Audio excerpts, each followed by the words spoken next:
Hello everyone, আজকে আপনাদের দেখাবো আপনাদের এনআইডি দিয়ে কয়টা সিম রেজিস্ট্রেশন করা আছে সেটা দেখাবো।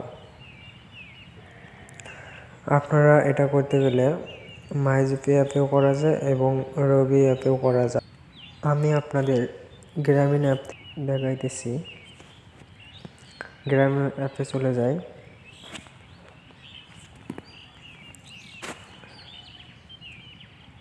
অ্যাপে যাওয়ার পর এই পাশে দেখতেছেন সার্ভিস নামে অপশন আছে, ডান পাশে সার্ভিস।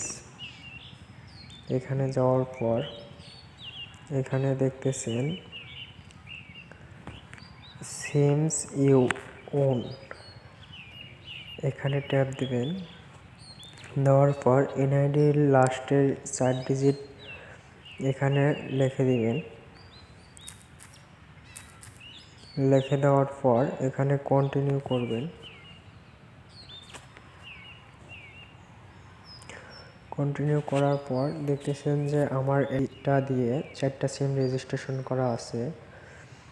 সিমের প্রথমে 3টা নম্বর দেখাবে, লাস্টে 3টা দেখাবে, মাঝের 5টা দেখাবে না। জায়গায় দেখতেছেন আমার 3টাই গ্রামীণ, একটা রবি এই জায়গায় দেওয়া আছে, রবি।